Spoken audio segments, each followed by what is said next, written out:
Tortoise keeping has gotten so popular within the last 10 years alone, but people still make terrible mistakes in raising these animals because they might be a little bit more complex than one might think. I'm gonna show you guys the top 5 mistakes that tortoise keepers still make and what you should be doing to avoid them.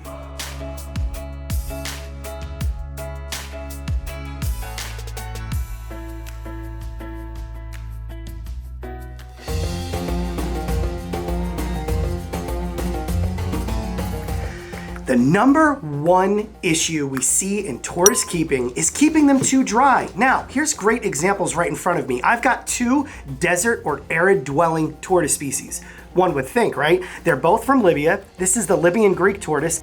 And this right here is the famous Egyptian tortoise. These are animals that typically live on sand, duny type areas in nature where you would think it is very, very dry. But what a lot of people fail to realize right off the bat is the second a tortoise enters into this world, it is seeking out a moist or humid microclimate. So just because it comes from the desert or an area that appears to be a desert does not mean that this animal is not constantly subjecting itself to an area where it is getting sufficient hydration. That is key immediately from the start of life for a tortoise to remain healthy. And the reason I'm showing you these 2 examples is because you have one that is almost perfectly smooth and one that is terribly pyramided. This is not natural. Even though some people think it looks really cool, this tortoise's shell should be smooth like this one, if not smoother. Now, in nature, because they tend to come from dry areas, sometimes there is minimal pyramiding of the carapace scutes, which is why you see slight humps here on the vertebrals of this Libyan Greek tortoise. But what you're seeing on this Egyptian is absolutely not natural in captivity or in nature. So, if these 2 tortoises are both from Libya, why does one look one way and the other looks another way? Well, that's because the Egyptian tortoise was raised in captivity improperly from the start, whereas the Libyan tortoise here, that animal was unfortunately imported into the United States for the American pet trade to fill the demand. But when this animal was growing up in Libya, it had all the things it needed to make sure that it could keep itself in check. And what I mean by that is this animal could seek out a microclimate at any given time and find exactly what it needed to grow smoothly. This is a common mistake right here. Probably the most common mistake ever in tortoise keeping. People think that tortoises just don't require water or enough of it. And that is what causes pyramiding of the carapace scutes. Some people even refer to it as a lumpy shell. Either way, it's not natural. What happens here is when the animal is not subjected to proper hydration or humidity from the start, it starts pyramiding because the outer layer of the keratin scutes on the carapace, remember, the carapace is made up of keratin scutes and then bone underneath it. Well, those keratin scutes start to stack upwards instead of growing at a more even rate and spacing themselves out. That's what creates these cones or points on the shell. And again, some people think it looks cool, but it does not. Luckily, for many tortoises, like this female Egyptian right here, it is only cosmetic because it was caught in time. When I say caught in time, you can't reverse it, but you can ensure that the animal stays healthy moving forward, physically and mainly internally. You cannot get the pyramiding of the carapace shell to ever go back to something like this or revert to something like this. It will always look like that, but you can keep the animal healthy internally by making sure that from that point when you catch it, it stays well hydrated. In the case of this animal, it was given to us when it was too late as far as cosmetics go, but she has proven to be a very healthy, happy animal now because she's getting everything she needs to live a normal life otherwise. Tortoises will start to pyramid very early in life if you're not giving them the appropriate humidity. So that is going to be your first sign to act. If you see the center of each carapace scoot starting to raise, that means it's time to do something. And don't wait, because at that point, the animal will grow smoothly beyond that. Because like I said, once you get to this point, you can't do anything about it. So if this is only on the outside, why is it such a big deal? Because you heard me say it's basically cosmetic, right? Only if it's caught in time. Internally, that's when things can really go south for these animals if you don't do anything. As these scutes start to raise, that means the animal is over time getting more and more dehydrated. That can then lead to severe deformity. So in the case of a female, if she gets that deformed, she'll never be able to carry eggs properly, and tortoises still produce eggs even without a male. So keep that in mind. Also, the internal organs will really start to suffer. You'll end up with kidney failure as the animal system struggles to get any little bit of moisture it possibly can out of its environment. So, right then and there, doesn't matter the species, all baby tortoises need to be raised from the get-go with appropriate humidity. So what can you do to avoid problems like this? Pyramiding, kidney failure, egg binding, and just overall deformity?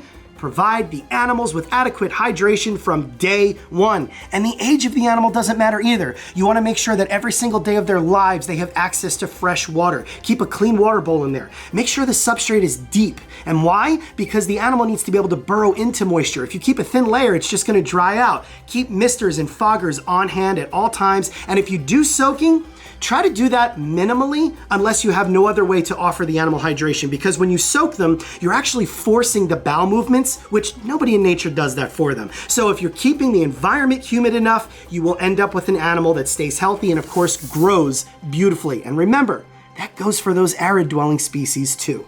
Probably the second most common misconception and mistake in keeping tortoises is offering them heat at night. Let me ask you this. Who in nature is turning on a heat emitter, red bulb, or basking light in the middle of the night for the baby tortoises? Absolutely no one. And even some of the warmest parts of the world, where some of these tortoises are native to, get pretty darn chilly at night. When the sun goes down, all bets are off, and these tortoises are supposed to be hiding. That's when they subject themselves to the microclimates that I was just talking to you about mostly.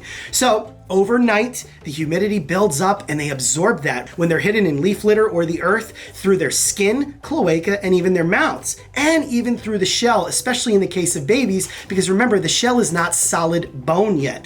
In captivity, it is all too common for people to pamper these babies or over pamper them. They'll even do it for their adult tortoises. When being kept indoors, they install some kind of heat emitter or red bulb at night because they're so afraid of their babies getting too cold. But did you know tortoises need to cool down at night? Especially in the summer when the temperatures are soaring during the day. Remember, these animals typically come out in the morning, they bask, they graze for a little bit, go about their business, and then they hide during the peak of the day. They're trying to avoid that excessive heat. They then come back out again later in the day when the heat subsides a bit, and then it's off to bed when they find that nice little nook or cranny or form in the earth to stay hidden overnight, and that's where that moisture builds up. When we offer them heat in the form of a 100-watt ceramic heat emitter or something, all you're doing is furthering the chances of the animal completely drying out, getting severely dehydrated, and if it doesn't perish immediately, it will over time after it excessively pyramids, as I just showed you with that Egyptian tortoise. I have in front of me two little tortoises that come from two different parts of the world. They are captive bred. This is a European Hermann's tortoise, and this is an African Bell's hingeback tortoise.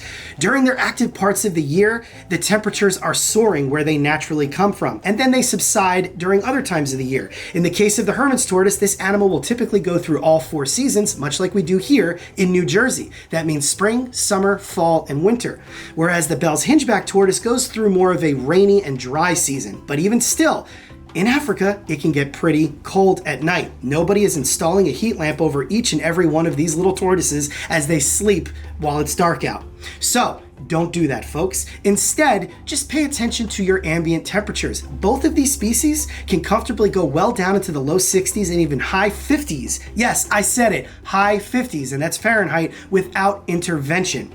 During the cold part of the year, when it comes to the European species, they really and realistically should be hibernating, and we'll save that for another video. But again, at night, don't overly heat these animals. You are doing nothing more than over-pampering and possibly leading to an untimely death. Instead, let it cool down to room temperature. Let the animals get a break, and you'll notice that when you turn those lights back on in the morning, the animals come right out, they stretch out, they bask under that light, and they're ready to go about their day. Sometimes when we offer heat at night, it forces the animals to bask at night. That is not what you want to see. These animals are wild at heart, no matter how many times they've been reproduced in captivity, and they need to be able to exhibit naturalistic behaviors even if they're being kept indoors. No heat at night.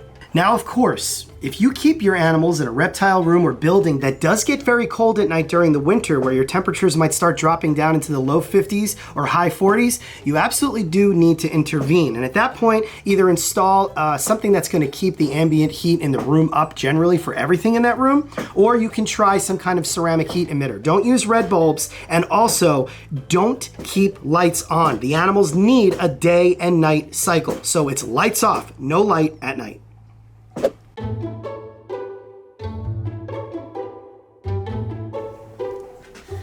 Our next topic is going to be the subject of proper lighting for tortoises. This has been an ongoing debate with not just tortoises, but reptiles in general for ages. What is the right way to light them? What do they really need? Do they actually need UVB? Well, again, debatable, but yeah, I tend to err on the side of caution because I do feel that they need it. But here's the trick. Here at Garden State Tortoise, just about every single tortoise species that we keep gets to spend more than half of the year outdoors under the natural sun. And in the case of our Mediterranean species, they stay out there 365 days a year. So the general rule of thumb with that is, if your tortoises are experiencing natural sunlight for at least half the year, then you absolutely don't need to use UVB indoors for the few months that they're inside. This little radiated tortoise didn't get its beautifully smooth shell from the lighting that we offer it. It didn't even get it from the natural sunlight that it gets in the summer. This is, of course, from appropriate hydration from day one and also a sufficient diet. But the animal's bones are also good and dense and allowing the animal to walk tall and be strong because it does get UVB in the form of natural sunlight. But when it comes back indoors for the winter, all we simply do is provide it heat during the day, not at night, because it will get, again, at least 6 to 7, sometimes even 8 months of natural sun here in southern New Jersey. So, what should you be using? Well, if you are providing UVB because you house your tortoises indoors year-round, you should be using Zoomed products or Arcadia products. Zoomed makes a 10.0 UVB strip bulb, but you can also use the coil bulbs. Oh my gosh, coil bulbs! No, it's gonna make the tortoise go blind. No, it won't.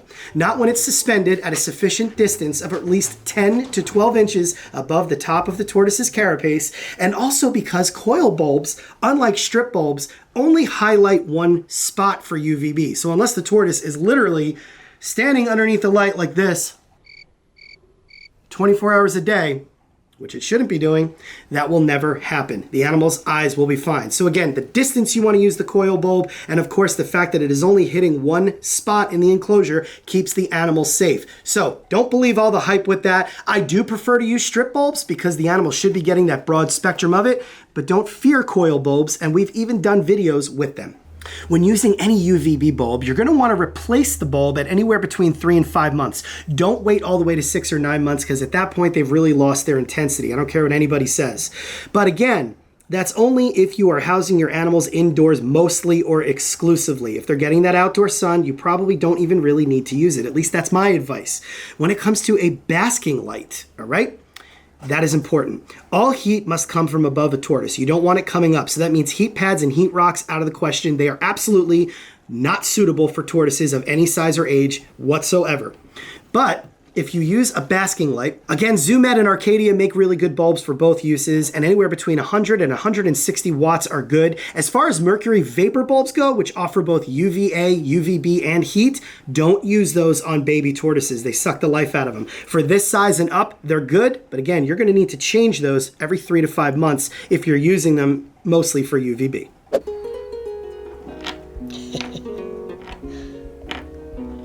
There you go. Next up is, of course, diet. This is another topic that has been debated for ages. What is the proper way to feed a tortoise? Yeah, it definitely does vary from species to species, but again, I gotta say, these beautiful, smooth, domed shells you're seeing on some of these animals, diet only plays a partial role in that. This is caused from adequate humidity early in life. It's not even related to lighting.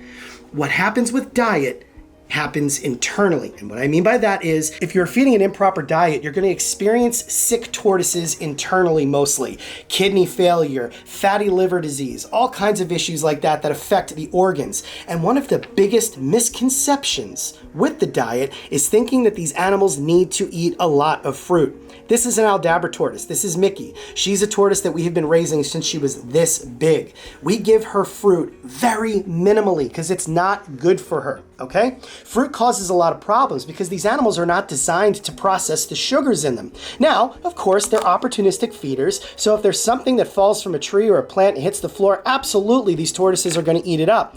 They're also going to do it with animal matter. They're opportunistic in a form where they know what they need and they will take whatever they can get, but most of the time, they are grazing on plants that are really not all that rich in some of the things that, for say, we would need, okay?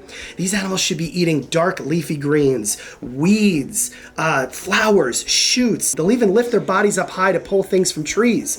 That's the stuff that they're supposed to eat most of the time. But what do we do in captivity? We can't always get that stuff, right?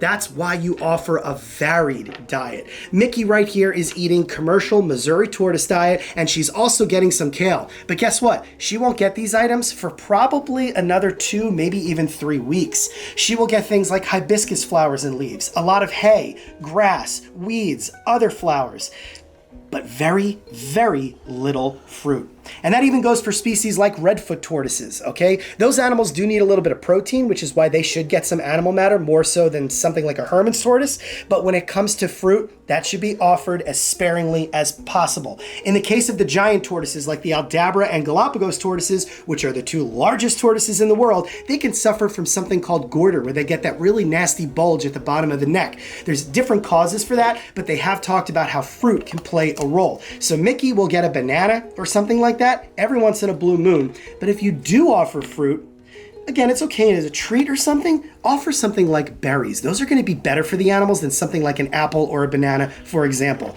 So there's your telltale key in offering a proper diet for a tortoise right off the bat. Keep it varied, keep the fruit very minimal, and they're not going to miss it if they don't get it, okay? These animals need to eat the right things to stay healthy and live the lifespans they are supposed to live. Mickey, we have to have plans for a tortoise like Mickey when something happens to us, because she will be around for a very long time. Why? Because we keep her the right way. Last but not least is the topic and the misconception of what is the best pet tortoise out there. Well, first and foremost, do tortoises make good pets? In reality, nobody can tell you what a good or a bad pet is because it really comes down to your preferences. I can't live my life without dogs, but dogs are needy. They need constant care. They need to go for walks. Many of them need a large yard to play in. A tortoise needs much less of that. And in fact, most people are able to leave them alone for a week or more because they don't need to eat every single day. They also could care less about us, so you don't have to worry about ruining any kind of emotional bond with them. So again, best pet really comes down to your preference in an animal, and as long as you can adequately provide everything that it needs, well, maybe it's a great pet for you. Still, the pressing question remains, is the best pet tortoise a Russian tortoise? Is it a leopard tortoise? Is it an Aldabra tortoise or a Herman's tortoise or a redfoot tortoise? And I can go on and on because the list goes on. Again, comes down to what you can do. But the fact of the matter remains, species like the leopard tortoise and the sulcata tortoise are still sold in massive numbers at reptile shows and online without little detail behind what these animals actually need or how big they get. Still, we do have smartphones. So if you're at a reptile show and somebody says, here, buy this little leopard tortoise, it's only going to grow to be about the size of the tank you keep it in, pull the phone out. Google that. Look for us. We'll tell you the truth, and so will the rest of our friends that have channels just like ours. Leopard tortoises get huge. This is a juvenile female. She's not even a subadult yet. She can grow to be 20 to 30 inches long carapace length. Sulcatas get bigger, and Aldabras and Galapagos get even bigger. But what about the diminutive Egyptian tortoise, the northern hemisphere's smallest tortoise species? How difficult could it be to keep a 4-inch tortoise? Well, you're going to need to do research there because they're no walk in the park. They may not be the hardest thing in the world, but they have specific habitat requirements. In my opinion, it really comes down to the Mediterranean tortoise species, which are the Hermans, the Greeks, the Marginateds, the Russians. Those, for the most part, are very good pet choices or keeping choices as far as tortoises go because most of them can live their lives outdoors 365 days a year. But does it really come down to opinion and what you like? Yeah, of course it does. So if you can provide for it, you can be the sole decider in what is the best pet tortoise for you and your family and your living situation. But hold that thought because in the coming weeks, we're going to do a video called The Best Pet Tortoise. And we're going to tell you all the reasons why we think it really is the best pet based on our personal experiences working with these animals for decades.